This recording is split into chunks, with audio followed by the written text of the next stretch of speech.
Y muy buenas chicos y chicas, y bienvenidos a las noticias más importantes del día de hoy. Hoy vamos a hacer el resumen geopolítico más importante del día, sobre la geopolítica de noticias de relevancia sobre el día de hoy.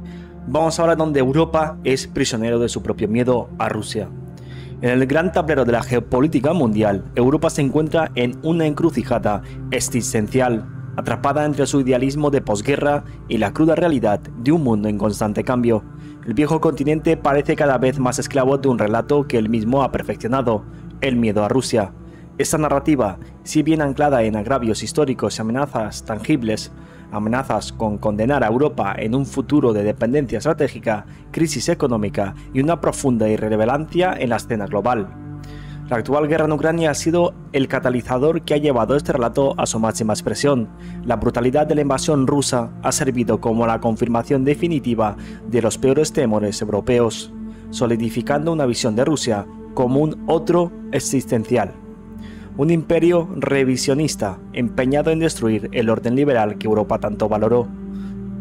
Y, sin embargo, un análisis más profundo revela que esta narrativa, si bien comprensible, también puede ser una presión intelectual que limita las opciones de Europa y le empuja hacia decisiones que a largo plazo podrían ser perjudiciales para sus propios intereses. Y aquí vamos a empezar con las raíces históricas de un miedo profundo. El temor a Rusia no es un fenómeno nuevo, tiene profundas raíces en la historia europea, desde la guerra napoleónica hasta la larga y sombría noches de la Guerra Fría. La imagen del oso ruso siempre ha estado presente en el imaginario colectivo europeo, representando una amenaza tanto militar como ideológica. La caída del muro de Berlín y la disolución de la Unión Soviética parecían ofrecer una oportunidad para superar esta división, pero la expansión de la OTAN hacia el este, a pesar de las promesas verbales hechas a Moscú, sentó las bases para un resurgimiento de la desconfianza. Desde la perspectiva rusa, esta expansión fue vista como una traición y una amenaza directa a su esfera de influencia. Para muchos en Occidente, sin embargo, fue la simple y justa aspiración de las naciones de Europa del Este de unirse al club de las democracias liberales y buscar protección bajo los paraguas de la seguridad de la OTAN. Ambas narrativas tienen por su parte algo de verdad, pero el resultado neto fue un diálogo de sordos que alimentó la paranoia en ambos lados. Y aquí viene el siguiente discurso, donde la guerra en Ucrania es la profecía autocumplida. La invasión de Ucrania en 2022 fue culminación de décadas decrecientes de tensiones. Para Europa fue la prueba irrefutable de la naturaleza agresiva e imperialista del régimen de Vladimir Putin. La respuesta fue unánime y contundente: sanciones económicas sin precedentes, un masivo apoyo a Ucrania y una acelerada carrera para independizarse de las energías rusas, que a día de hoy siguen usándolas. Si bien esta respuesta fue moralmente justificable y estratégicamente necesaria a corto plazo, pues también ha tenido un costo enorme. La crisis energética ha disparado la inflación y amenaza con sumir a Europa en una profunda recesión en la que estamos entrando. La dependencia de Estados Unidos en materia de seguridad se ha acentuado, poniendo en duda el sueño de una autonomía estratégica europea. Y lo que es más importante, la demonización de todo lo ruso ha cerrado las puertas a cualquier posibilidad de un diálogo constructivo en el futuro. ¿Y es Europa realmente un esclavo de su relato? Pues la afirmación de que Europa es esclava de su propio relato puede parecer una simplificación excesiva. Después de todo, la amenaza rusa es real y tangible. Sin embargo, la cuestión clave es si la respuesta europea está siendo dictada por un análisis frío y racional de sus intereses a largo plazo, o por una reacción emocional impulsada por el miedo. Hay varios indicios que sugieren que lo segundo puede estar jugando un papel importante. La velocidad y la escalada de las sanciones, por ejemplo, tuvieron consecuencias económicas imprevistas que ahora están afectando a los ciudadanos europeos. La retórica belicista de algunos líderes europeos, si bien comprensible en el calor del momento, han contribuido a una escalada de tensiones que hace que una solución diplomática sea cada vez más difícil. Además, la narrativa del miedo a Rusia ha sido utilizado por algunos actores políticos para promover sus propias agendas. La industria armamentística, por ejemplo, ha experimentado un agudo y un auge sin precedentes. Los partidos de extrema derecha han utilizado el sentimiento antirruso para avivar el nacionalismo y la xenofobia. Y la dependencia de Estados Unidos ha permitido a Washington consolidar su influencia en el continente. Las consecuencias a largo plazo pues va a ser un futuro incierto. Si Europa no logra liberarse de una prisión narrativa, las consecuencias a largo plazo podrían ser nefastas. En primer lugar, en Europa permanecería pues un enfrentamiento a Rusia, que será una Europa más inestable y peligrosa. El riesgo de un conflicto directo, incluso nuclear, no puede ser descartado. En segundo lugar, la dependencia estratégica de Estados Unidos podría convertir a Europa en un mero peón en la gran partida de ajedrez entre Washington y Pekín, que ahora mismo lo está haciendo. En un mundo cada vez más multipolar, la incapacidad de Europa por forjar una política exterior independiente la dejará marginada y sin voz en los grandes debates globales.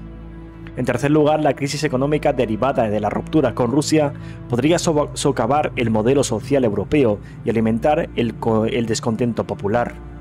El aumento del coste de la vida, que ya está surgiendo, la desindustrialización, que ya está surgiendo, la creciente desigualdad, que ya está surgiendo, y son básicamente todo esto el caldo de cultivo perfecto para el populismo y el extremismo, donde puede llevar a tensiones más radicales.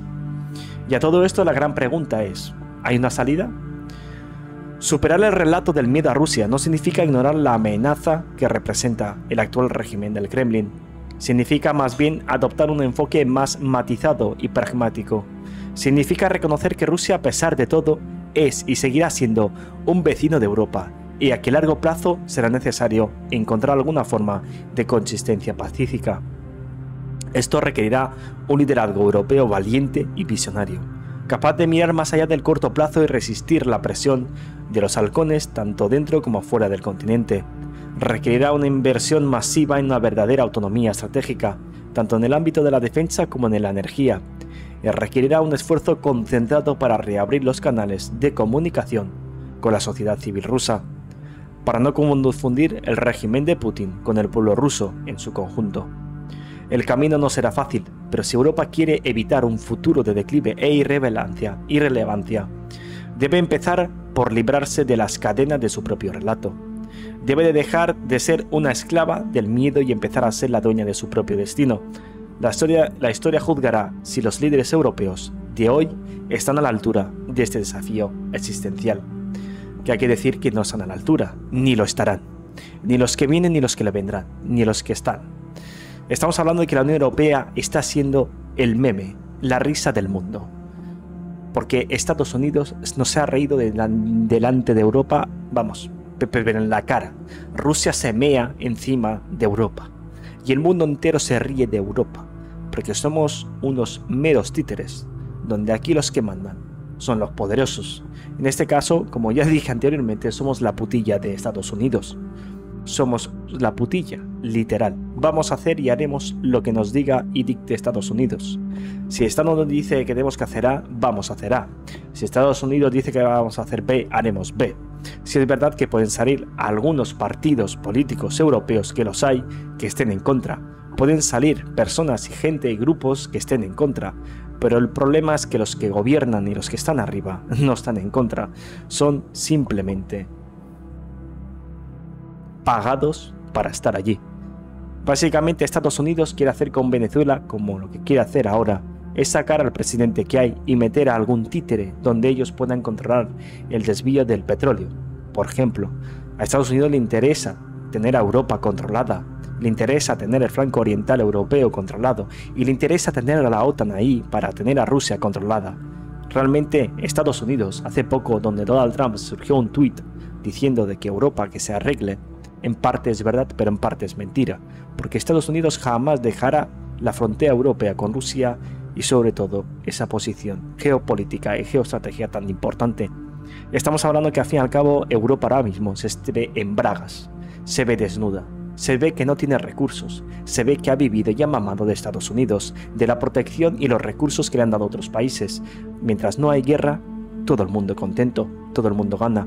Pero cuando hay algún conflicto global y que está cerca de tu casa tocándote la puerta y ves que en tanto uno como los otros te empiezan a cortar los grifos de recursos, ahí empieza la crisis en Europa. Como siempre, like, suscríbanse, nos vemos mañana en el próximo vídeo. Hasta la próxima. Chao, chao.